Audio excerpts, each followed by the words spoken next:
औज़ु बिल्लाहि मिनश्शैतानिर्रजीम बिस्मिल्लाहिर्रहमानिर्रहीम। आज का जो हमारा टॉपिक है जी वो है होम्योपैथी कि होम्योपैथी क्या है, मटीरिया मेडिका क्या है और मटीरिया मेडिका को पढ़ते कहते हैं। तो सबसे पहले चलते हैं जी, देखते हैं जी होम्योपैथी क्या है। होम्योपैथी एक आसान तरीका इलाज है, इसको इलाज बिलमिसल भी कहते हैं। मैं आपको एक मिसाल के ज़रिए समझाना चाहूँगा कि होम्योपैथी क्या है। कि होम्योपैथी का जो मेन कंसेप्ट है वो ये है कि कोई भी चीज़ जो ड्रग्स फॉर्म में किसी इंसानी जिस्म में कोई अलामत पैदा करने की सलाहियत रखती है, उसी चीज़ को वो पोटेंटाइज फॉर्म में ठीक करने की सलाहियत भी रखती है। जैसे कि प्याज है, अगर आप प्याज की मिसाल लें तो प्याज जब औरतें काटती हैं तो क्या होता है, उनकी आंखों से पानी आता है, नाक से पानी आता है। तो इस सूरत में ये प्याज ड्रग्स फॉर्म में ये चीज़ उनमें पैदा करने की सलाहियत रखता है। यही इसी प्याज को अगर पोटेंटाइज कर दें तो ये उन्हीं क्वालिटीज़ को ठीक करने की सलाहियत भी रखता है, और ये उस प्याज के अंदर क्यूरेटिव पावर मौजूद है उनको ठीक करने की। अब उसके अंदर ये पावर किसने रखी है? अल्लाह ने रखी है। अब इंसान ने क्या किया कि इंसान ने प्याज को इंसान पर आजमाया, और आजमाने के बाद उसके अंदर जो चेंजेस आई उनको उसने लिख लिया। यानी कि अगर मैं सादा अल्फाज में ये कहूँ कि इंसान ने प्याज को इंसान पे आजमा कर उसके अंदर जो ड्रग्स मतलब वो अलामात पैदा करने की सलाहियत थी, जो क्यूरेटिव पावर थी, उसको उसने रिटन शक्ल में लिख लिया। तो वो जो रिटन शक्ल में लिखी गई किताब है उसको हम मटीरिया मेडिका कहते हैं। ठीक है जी, मतलब मटीरिया मेडिका में वो तमाम अलामात मौजूद हैं जो किसी भी ड्रग्स में किसी इंसान में, किसी जानदार में वो जो क्वालिटीज़ वो जो पैदा करती है वो चीज़ मौजूद है। तो वो बेसिकली जो अलामात वो ड्रग्स फॉर्म में पैदा करती है वही उसकी क्यूरेटिव पावर होती है, क्योंकि उन्हीं अलामात को वो पोटेंटाइज फॉर्म में ठीक करने की सलाहियत रखती है। अब आगे चलते हैं जी मटीरिया मेडिका के। फिर इसके बाद मटीरिया मेडिका को पढ़ते कैसे हैं। देखिए जी, हर काम का एक सीक्वेंस होता है, एक तरतीब होती है। इसी तरह मटीरिया मेडिका जो है इसको पढ़ने का भी एक ख़ास तरीक़ाकार है। जैसे हम अक्सर ये सुनते हैं कि जी मतलब स्टूडेंट्स को गाइड किया जाता है, उन्हें कहा जाता है जी आप डॉक्टर कैंट पढ़ लें, डॉक्टर लिपि पढ़ लें, या आप जो है डॉक्टर नैश को पढ़ लें। तो हर डॉक्टर की एक अपनी कैपेसिटी है और उसका अपना एक लेवल है कि वो किस लेवल पे जाके लिखता है। तो कैंट के बारे में अमूमन ये बात मशहूर है कि कैंट एक समुंदर है। तो इसी तरह जो मटीरिया मेडिका है, मटीरिया मेडिका को पढ़ने के हवाले से जो सबसे पहली किताब आती है, जो मतलब मेरे नॉलेज के हिसाब से है, वो एलन की नोट्स आती है। क्योंकि एलन की नोट ऐसी किताब है कि जो आपको मरकज़ी ख्याल बताती है, यानी सबसे पहले आप साथ लेकर चलती है कि आपकी वो बुनियाद बनाती है उसमें, एलन की नोट्स। ठीक है जी। तो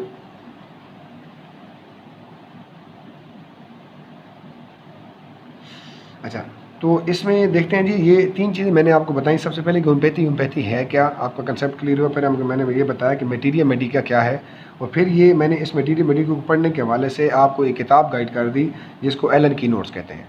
अब अगर मैं आपको सिर्फ यहाँ पे ये कह दूँ कि आप एलन की नोट्स पढ़ लें तो मेरे ख्याल में ये इंसाफ नहीं होगा, क्योंकि किताब सिर्फ बता देना काफ़ी नहीं होता जब तक कि ये ना बताया जाए कि इसको पढ़ते कैसे हैं। तो इस वक्त जो सबसे बड़ा प्रॉब्लम आ रहा है वो यही है कि यही गाइड नहीं किया जाता है कि पढ़ना कैसे। किताबों के नाम तो हो सकता है मुझे भी बहुत सारे याद हो, मैं बता दूं जी आप कैंट पढ़ लें, डनहम पढ़ लें, हेरिंग पढ़ लें, लेकिन जब तक मैं ये नहीं समझा पाऊंगा कि इसको पढ़ना कैसे है, उस वक्त तक ना तो कंसेप्ट क्लियर हो सकता है और ना ही किताब से दोस्ती कायम हो सकती है। इसलिए हमें ये भी कोशिश करनी चाहिए कि PDF में पढ़ने की बजाय हमें हार्ड फॉर्म में बुक हमारे पास होनी चाहिए, क्योंकि उस बुक के ऊपर हम मीनिंग लिख सकते हैं, उस बुक के ऊपर हम अपना कोई लिंक्स लिख सकते हैं, उस बुक के ऊपर हम अपना कोई शेयर दे सकते हैं। तो अब मैं आपके सामने बुक रखूँगा एलन की नोट्स, और आपको दिखाऊंगा कि इस किताब को हम पढ़ते कैसे। ये है जी keynotes of leading remedy doctor HC Allen. ये एक इंतहाई अच्छी किताब है होम्योपैथिक मटीरिया मेडिका के हवाले से, और बहुत ही नुमाया मकाम रखती है मटीरिया मेडिका में। ये आप अगर इसे ये कहें कि इसमें तमाम दवाइयों के मरकज़ी ख्याल दिए हुए हैं तो ये बिल्कुल गलत नहीं होगा। और आप ज़रा अपना याददाश्त थोड़ी पीछे घुमाएं तो अगर आपको जब उर्दू का कोई सबक लिखने का कहा जाता था तो उसका अगर हमें मरकज़ी ख़्याल याद होता तो हम उस पर खुलासा लिख लेते थे। तो ये मरकज़ी ख़्याल है मटीरिया मेडिका का।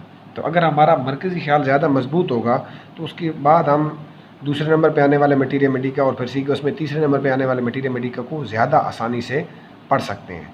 जैसे कि मैं अगर आपको मिसाल दूं कि डॉक्टर नैश का, तो डॉक्टर नैश जो है अगर किसी दवाई पे डॉक्टर एलन 1 पेज लिखता है तो डॉक्टर नैश उसी दवाई पे 2 से 3 पेज लिखेंगे। और दूसरा डॉक्टर नैश जो है 3 दवाइयों की सीरीज़ लेकर इकट्ठे चलते हैं साथ में अपने मटीरिया मेडिका में। जैसे अगर किसी ने डॉक्टर नैश को पढ़ा हो लीडर इन थेराप्यूटिक्स में, तो पहली जो दवाई है वो नक्सोमिका है, दूसरी जो है वो पल्स्टिला है और तीसरी दवाई उनमें ब्राइजूनिया है। तो इसी तरह कार्बोवेज है, लाइकोपोडियम है और चाइना ऑफ है, वो 3 दवाइयों की सीरीज़ बनाते हैं। तो इसी तरह अगर हम उससे आगे कैंट पे चले जाएँ तो कैंट क्या करता है, कैंट 7 दवाइयों की सीरीज़ पे चला जाता है। तो वो जहाँ पे एलन ने 1 पेज लिखा वहाँ पे डॉक्टर नैश ने 2 से 3 लिखे, तो उसी दवाई पे डॉक्टर कैंट 6 से 7 पेज पे चला जाएगा। तो अगर हम किसी स्टूडेंट्स को, आने वाले नए स्टूडेंट्स को, या जो अभी पढ़ रहे हैं, जो DMHMS वगैरह कर चुके हैं, या कोई ऐसा शख्स जो होम्योपैथी पढ़ना चाहता है, अगर हम उसको ये कहें कि आप डॉक्टर कैंट या डॉक्टर नैश को डायरेक्ट पढ़ लें, तो मेरे ख़्याल में ये सही नहीं होगा जब तक कि उसको सही मरकज़ी ख़्याल नहीं आता होगा। बिल्कुल ऐसे ही कि जिस तरह अगर किसी शख्स को तैराकी ना आती हो तो सबसे पहले हम उसे तैराकी सिखाने के लिए किसी छोटी नदी नाले में तैराकी सिखाते हैं, फिर उसके बाद हम किसी बड़े नदी नाले में, और फिर उसके बाद समुद्र में, दरिया में या समुद्र की बारी आती है। तो कैंट तो समुंदर है, तो उस समुद्र में जाने से पहले ज़रूरी होगा कि पहले हम तैराकी सीख लें। और मेरे ख़्याल से एलन की नोट एक इंतहाई अहम किताब है आपको तैराकी सिखाने के वाले से। तो अगर अब इस तैराकी सीखने के वाले से भी लाज़मी बात है, कुछ ना कुछ गुर होते हैं, कुछ तरीके होते हैं कि आपने क्या करना है, कैसे करना है। तो इंशाल्लाह उम्मीद है आप लोगों को पसंद आएगा कि हम आपको जिस तरह गाइड करेंगे कि इसको पढ़ते कैसे हैं। क्योंकि आजकल जो सबसे बड़ी कमी देखने में आ रही है वो यही है कि ये नहीं समझाया जाता कि पढ़ना कैसे है। मतलब ये तो बता दिया जाता है कि क्या पढ़ना है, ये पढ़ लें, मतलब एलन पढ़ लें, डनहम पढ़ लें, हेरिंग पढ़ लें, लेकिन ये नहीं बताया जाता कि उसको पढ़ना कैसे है। तो चलें जी, देखते हैं, इसमें आपको कोशिश करता हूँ थोड़ी सी गाइड करने की कि इसको पढ़ना कैसे है। तो इसमें हम देखते हैं जी ब्राइजूनिया मेडिसिन, उसमें आपको थोड़ा सा गाइड करता हूँ। अपने इस लेक्चर में मैं आपको सिर्फ इसमें यही गाइड करूँगा फ़िलहाल कि इसमें जो ख़ास किस्म की कुछ चीज़ें हैं कि वो उनका मकसद क्या है और वो हमारे इस पढ़ने में वो किस तरह हमारी हेल्पफुल हो सकती हैं। ठीक है जी। तो ब्राइजूनिया मेडिसिन, सबसे पहले ब्राइजूनिया के बारे में बताने से पहले मैं आपको ये बताता चलूँ कि इस बुक में आप जो भी मेडिसिन पढ़ेंगे, जो भी मेडिसिन, जैसे ब्राइजूनिया है तो हाँ, उस जो मेडिसिन होगी उसकी जो पहला पैराग्राफ होगा, चाहे वो 1 लाइन का है, चाहे 2 लाइनों का है, चाहे 3 लाइनों का है, यानी जब तक कि उसमें फुल स्टॉप नहीं आ जाता, उसका ताल्लुक़ उसके कॉन्स्टिट्यूशन से होगा कि वो उसका कॉन्स्टिट्यूशन आपको बताएगा कि ये दवाई किस किस इलाके में, किस किस एरिया में ज़्यादा अच्छा काम करती है। ठीक है, ज़रा मैं आपको इसमें दिखाता हूँ कि इसमें इसने एलन ने क्या लिखा है यहाँ पे। अगर आप गौर से देखें, ये मैं तस्वीर थोड़ी सी नज़दीक कर देता हूँ इसकी, तो यहाँ पे लिखता है जी, is best adapted to person of a gouty और रूमेटिक डायथिसिस। ठीक है जी। फिर आगे एक डॉट कॉमा है और फिर लिखा हुआ है prone to so called bilious attacks. अब ये फुल स्टॉप है। अब ये जो लाइनें हैं ये सारी, इनका ताल्लुक़ इसके कॉन्स्टिट्यूशन से है। कैसे है, ज़रा ये और से देखें और पढ़ें इसको। तो इसका मतलब बनता है इज़ बेस्ट एडाप्टेड, ये बहुत अच्छा काम करती है टू पर्सन, आदमी में, ऑफ ए गाउटी, यानी कि जो जोड़ों के दर्द में मुब्तला हो। गाउटी ऐसे जोड़ के दर्द को कहते हैं कि जिसमें उसकी गांठें बन जाती हैं। और रोमेटिक, यानी जिसमें पट्ठों के दर्द में। तो एक ये बात होगी। दूसरा कहता है prone to so called bilious attacks, यानी कि बाइलियस उस अटैक्स को कहते हैं कि जिसमें आपका मैदा और जिगर दोनों इन्वॉल्व हो। यानी कि जोड़ों के दर्द के अलावा वो कहता है कि वो बंदा माइल होता है जिगर की और मैदे की प्रॉब्लम में भी। तो ये इन दोनों में बहुत अच्छा काम करती है। तो ये तो हो गया जनाब इसका थोड़ा सारा। अच्छा, अब मैं आपको इसमें बताऊंगा कुछ मज़ीद चीज़ों के बारे में। तो आप ज़रा गौर से देखें इसको, तो आपको नज़र आएगा कि इसमें कुछ लफ्ज़ ब्लैक लिखे हुए हैं जो कि बोल्ड हैं। इसके अलावा कुछ एंगल्स हैं। इसके अलावा ये कुछ इटैलिक लफ्ज़ लिखे हुए हैं, कुछ ये ब्रैकेट्स दी हुई हैं और कहीं पे ये एक लाइन लगी हुई है। इसके अलावा अगर मज़ीद गौर से देखें तो यहाँ पे ये डबल डॉट है, ये कॉमा है और ये डॉट कॉमा है। तो ये जो इसमें इस्तेमाल हुए हैं इनका कुछ ना कुछ मकसद है। ये जब हमको समझ आ जाएगा तो हम बड़े आसानी से इस किताब को पढ़ सकेंगे और फिर हमें इसका मकसद भी समझ आ जाएगा कि ये हमें पढ़ाना क्या चाह रहा है। ठीक है, इसलिए मैंने पहले भी कहा था कि ये समझना ज़्यादा ज़रूरी है कि पढ़ते कैसे हैं। तो मैं पेन से स्टार्ट करूँगा, साथ में आपको समझाता भी जाऊँगा और आपका कंसेप्ट भी क्लियर होता जाएगा। ठीक है, तो पेन के आगे जो डबल डॉट है, ये इस डबल डॉट का मतलब ये कहीं पे भी आएगा तो उसका मतलब ये होगा कि आने वाली हर बात का ताल्लुक जब तक फुल स्टॉप नहीं आता उसका ताल्लुक इस पेन से है। ठीक है, तो अब ज़रा इसको आगे पढ़ते हैं। स्टिचिंग कि दर्द कैसा होगा। स्टिचिंग, स्टिच किसको कहते हैं, यानी कि सुई के साथ स्टिच करना किस चीज़ को। टीयरिंग, फाड़ने वाला। टीयरिंग से पहले कॉमा है। कॉमे का मतलब ये है कि ये जो बात शुरू हुई है ये अभी ख़त्म नहीं हुई, कि दर्द कैसे होगा। स्टिचिंग होगा, टीयरिंग होगा, वर्स एट नाइट और रात को ज़्यादा होगा। अब आगे डॉट कॉमा आ गया, ये एक बात होगी। डॉट कॉमा का मतलब हो गया एक बात ख़त्म हो गई है, यानी उसकी एक अलामत हो गई है कि दर्द इस किस्म का होगा, एक, यानी अभी बात ख़त्म नहीं हुई। डॉट कॉमा का ये मतलब है। डबल डॉट का मतलब ये होगा कि आने वाली हर बात का ताल्लुक दर्द से होगा, और डॉट कॉमा का मतलब ये हुआ कि अभी एक अलामत ये है, अभी अलामत और भी आगे है। तो आगे क्या कहता है जी, फिर हम इधर से पढ़ेंगे। पेन, ये एंगल है, इस एंगल का मतलब है बढ़ता है, यानी ये देखिए इधर एक है इधर दो है, तो बड़ी आसानी से आप इसको तशबीह दे सकते हैं कि दर्द ज़्यादा होता है बाई मोशन, हरकत से। ठीक है, फिर आगे कॉमा है, अभी बात चल रही है। इंस्पायरेशन यानी सांस लेने से, कफिंग यानी खांसने से, फिर डॉट कॉमा। अब बात ये हुई कि पेन के साथ एक अलामत ये हो गई, दूसरी अलामत ये हो गई, अब ये दो अलामत हो गई। अब आगे कहते हैं जी ये फिर एंगल बना हुआ है, लेकिन इस एंगल से पहले अगर आप गौर से देखें तो ये इंस्पायरेशन ये और कफिंग ये इटैलिक लिखे हुए हैं। ये बोल्ड है बाई मोशन, और इंस्पायरेशन और कफिंग इटैलिक है। इन दोनों में आपस में क्या फ़र्क है? इन दोनों में ये फ़र्क है कि बाई मोशन एक जनरल अलामत है, यानी मर्ज में इजाफा होता है हरकत से। अब हरकत किसी भी किस्म की हो सकती है, यानी जनरल अलामत का मतलब ये है कि हरकत से इजाफा होता है। आपके पास इलाका वसी है, आप उसको किसी भी साइड पे हरकत को ले जा सकते हैं और अपनी मेडिसिन बरा यूनिया उस पर सेलेक्ट कर सकते हैं। अब जब आ जाती है बात इंस्पायरेशन यानी सांस लेने से, तो ये महदूद हो जाती है। कफिंग खांसने से। इटैलिक का मतलब ये होगा कि ये पार्टिकुलर सिम्टम है। पार्टिकुलर का मतलब ये हुआ कि वो आजमाई गई थी बंदे पे और फिर उसके बाद पेशेंट को खिलाई भी गई और वो प्रूव्ड हुई, तो प्रूव्ड होने के बाद फिर उसको आगे लिखा गया। तो आप ये कह सकते हैं कि इटैलिक सिम्टम जो होती है ये पक्की अलामत होती है, और जो जनरल सिम्टम होती है उसमें आपके पास बड़ा अहाता होता है, यानी कि मर्ज में इजाफा होता है हरकत से।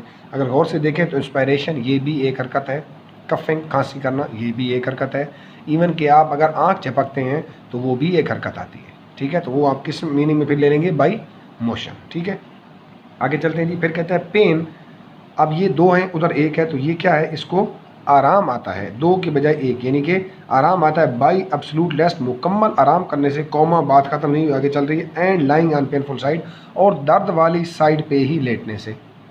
ठीक है, तो ये भी जनरल है कि मुकम्मल आराम करने से आराम आता है, और उसी साइड पे लेटने से जिस पे दर्द हो, लेटने से क्या होता है, आराम आ जाता है। लेकिन कोई चीज़ मेंशन नहीं की कि किस तरह आता है, बस आराम आ जाता है जी लेटने से, और दर्द वाली साइड पे लेटने से आराम आ जाता है। फिर गौर करें आगे देखें तो फिर क्या आ जाता है जी, ब्रैकेट। आगे पेटिलिया है और पल्स्टिला है, इसके बाद डॉट कॉमा है और यहाँ पे सिर्फ डॉट है। इसका मतलब ये है कि इस लाइन से पीछे वाली जो दवाइयाँ हैं इनका ताल्लुक इससे है, पीछे वाली बात से है कि अब लाइंग ऑन पेनफुल साइड इनको भी आराम आता है। इस लाइन का मतलब हम लेंगे लेकिन।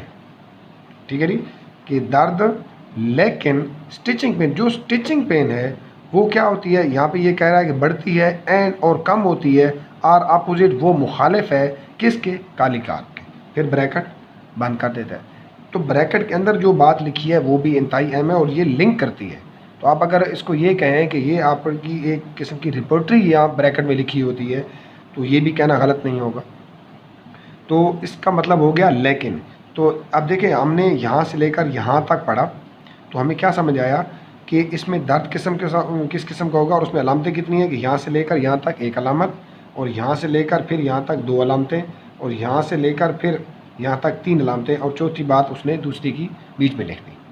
अब डॉट कॉमे का मतलब ये है कि ये बजाते खुद भी एक अलामत है, इसको इसके साथ मिला दें तब भी ये एक भी बनती है और दो भी बनती है, इसको इसके साथ मिला दें तब भी ये एक भी बनती है, दो भी बनती है, ठीक है।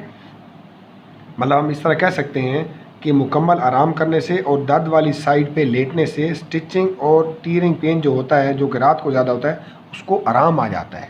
किससे? एब्सोल्यूट रेस्ट करने से और लाइंग ऑन पेनफुल साइड से, ठीक है। तो इसमें ये बात मतलब जो मद्देनज़र रखने वाली है वो यही है कि आपने इन चीज़ों को मद्देनज़र रख कर पढ़ना है, ठीक है। और आपने इसको जब ब्रायूनिया पढ़ रहे थे तो इसमें एक और ख़ास बात भी है, ब्रैकेट में ये देखें ऊपर ये नक्श इसने ब्रैकेट में दी हुई है, तो ये आपको दूसरी दवाइयों के हवाले भी देता है।